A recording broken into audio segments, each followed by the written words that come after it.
What have I chosen for my Christmas beer this year? We are about to find out.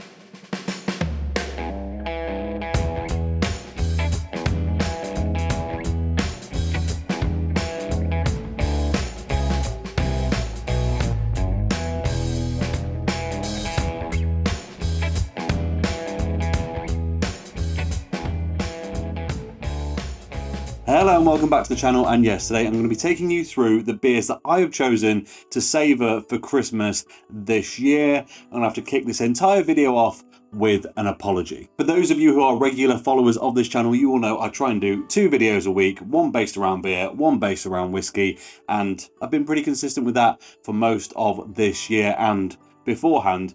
But unfortunately, the end of this year has taken its toll. I actually had a month just away from home, sorting out some family stuff up in Scotland. I then had more family related things going on, and well, to be honest with you, the last 2 weeks I have been very, very ill. Not like terminally very ill, but I've had there's a cold going around that's more than a cold, not quite flu. If you can hear my nose now, I'm still going a little bit like this. It's hanging around. It's been kicking my A, and yeah, I'm all a little bit fed up with it. As a result, I'm finding tasting and reviewing whiskey, beer, so on quite difficult right now, and I don't want to just do it for the sake of it. I don't want to ruin it. I want to give you the proper experience. So I've been struggling a little bit. I had a whole host of Christmas themed videos for you planned this year, and ultimately 3 happened, and yeah, that was about it. But there's this one, there's gonna be at least one more for the end of year, but that might be all you get, so I do apologize. But anyway, what is in this box? Now, those eagle-eyed of you will notice the big logo on the front here says Blue Monkey Brewery. They are my local brewery, my preferred local brewery, and in fact I think my closest local brewery.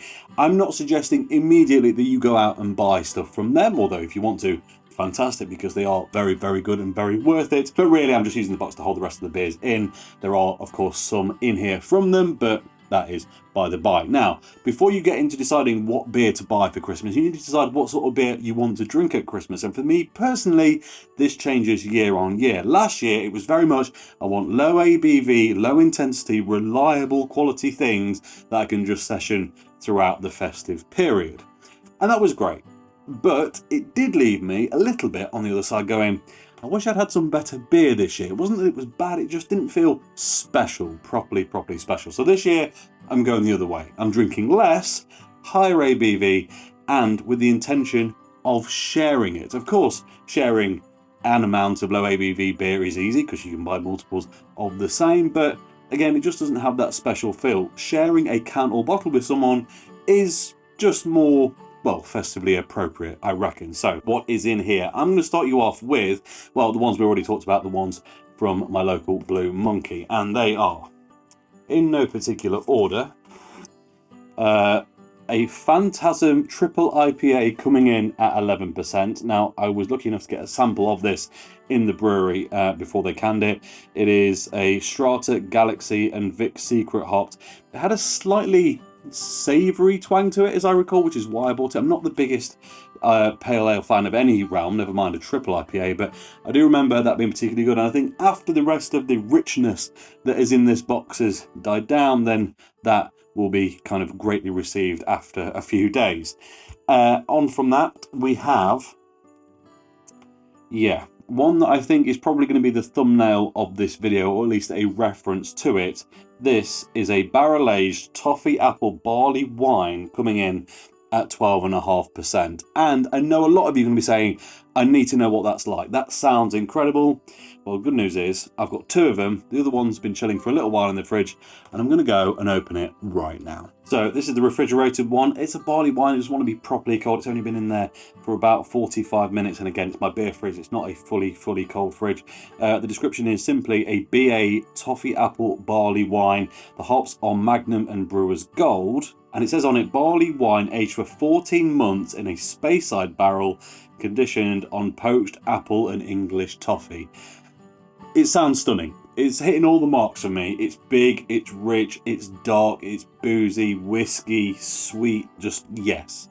Loads of yes-ness. I'll just show you once again the can, because it is, well, it's standard Blue Monkey looking stuff, but yeah, you go. BA, which side do I need to tilt? That one. BA toffee apple barley wine, 12%. 8.5%. I think this could be very special indeed.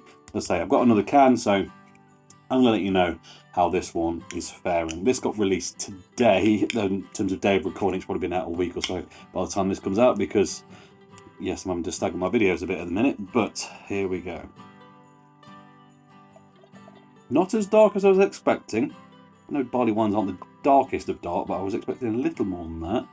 But it looks fantastic, and it smells like apple juice. Visually, in the glass, it is sublime. It looks a bit darker on camera than it does in real life. In reality, it's got this big, bold orange. It's like a darker Weiss beer almost, to be honest with you. Nice fluffy white head on it. Looks the business. I'll try and get some aromas out of it, but my nose really isn't playing ball all that well at the minute. So, I say that. They're just absolute toffee on toffee on toffee. It's interesting, because when I opened it, it smelled that, like, you know, cider, appley, citric, that sweet crispness. The crispness, not Christmas, although yes it is. Merry Christmas to you. You get the idea. But as soon as you stick your nose in there, that is overpowered completely by the toffee, I think. And again, my nose isn't very good today, so do excuse it, but if you really dig around, you start to find this slight citric cutting through underneath there from the apple. But look, I'm not going to do this justice today, I know, but I feel like it's one of very few beers I've been genuinely excited about the description of this year, so we had to find out together how it goes down. So let's give it a go, shall we? Cheers.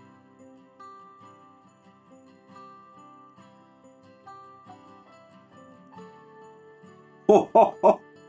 Wow, wow, wow. That is sweet, tangy, rich, boozy, not as thick as you might expect at 12.5%. I'm not saying it's a thin beer, by no means, but it's not got that big, sticky, kind of, you know, almost industrial glue level like of an Imperial Stout. It's much more, well, it feels more like beer in the way that just a, you know, a good, heavy, slightly, you know, like an ESB might go, but just with a bit more looks in terms of the body. But oh, it is. Let me top it up. If this is a sign of anything to go by, I've picked my Christmas beers very, very well this year indeed. Oh, stunning. And you do get just a little bit of kind of whiskey burn right at the back there. I'm guessing it's mainly the ABV, not really from the cask, but that slightly woody note from the cask along with the ABV gives you that whiskey experience. And oh, yes, I can't say enough good things about that, really. I'm not going to give you a full review. As I say, my palate's not there, my nose isn't there, but rest assured that is absolutely beautiful, and I'm going to be enjoying it throughout the rest of this video. Back to the box then. I've already taken 2 out from Blue Monkey. There are 3 more, and really this is to show, go support local and try a myriad of different things. At Christmas, let's be honest, you're probably going to be drinking a bit more than you should and a bit more than you normally do, which means if you are going to do that anyway, you may as well use that to try new stuff, because at least it feels somewhat, well, less like you've wasted your time and just drank the same old stuff is really what I'm trying to get at. So the other 3 are, I don't know the pronunciation on this, but I think it's Mackendale Old Ale, 8.4%. This is an old style ale.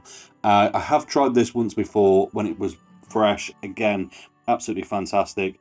Description is, based on traditional old ale recipe for the complex malt character with addition of peated malts, this makes a smoky complexity which lures you in, conditioned on smoked prunes and juniper berries, adding body and sweetness. This is complexity at its finest.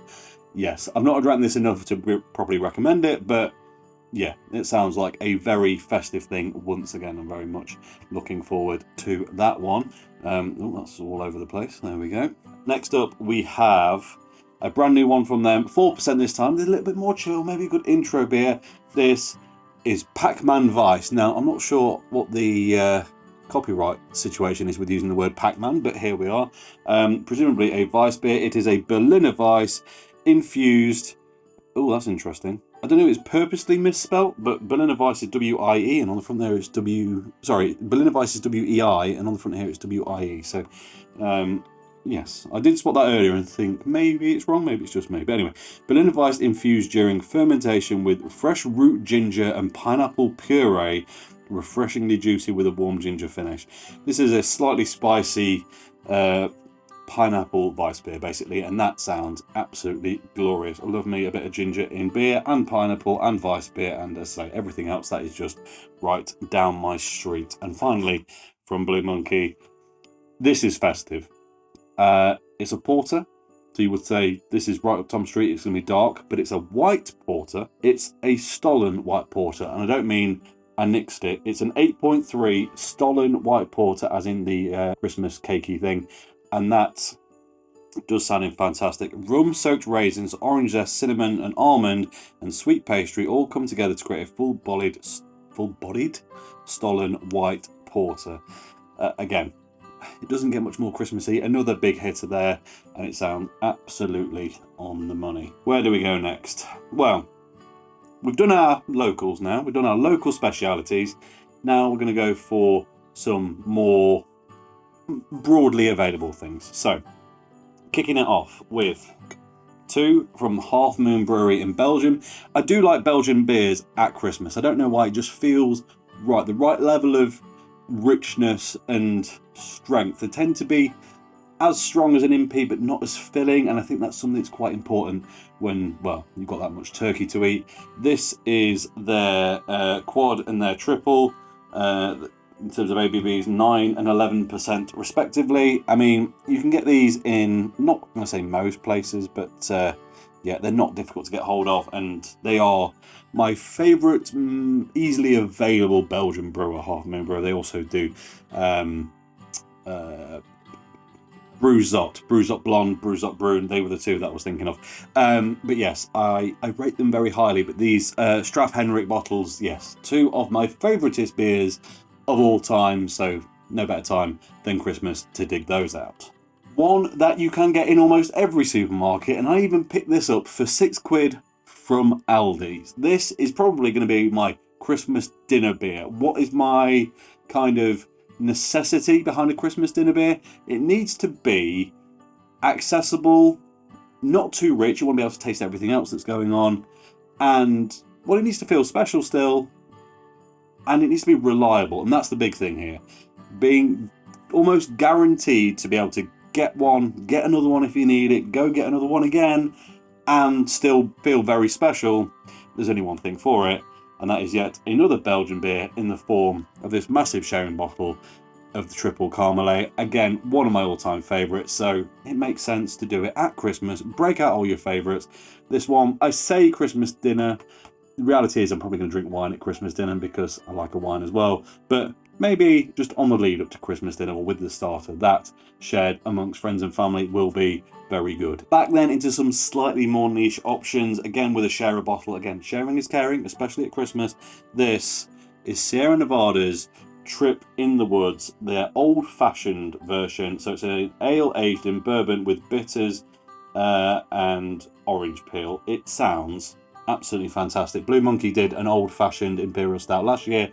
They've not done it this year, sadly, but well, Sierra Nevada have, so I've gone and got one.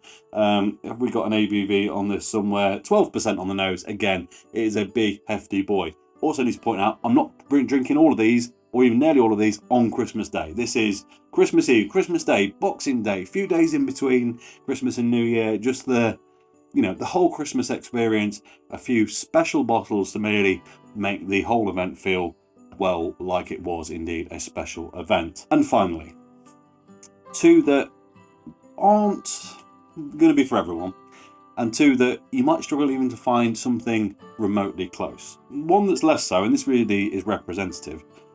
These little Vault City cans. Now, this one is from earlier in the year and is their Caterpillar Cake DDF series, which is double deep fried, I think, which is just a mixed take on like DDH, double dry hopped and stuff like that. But they're all big Impy stouts. This is 14.5% and is meant to taste like a Colin and Caterpillar Cake.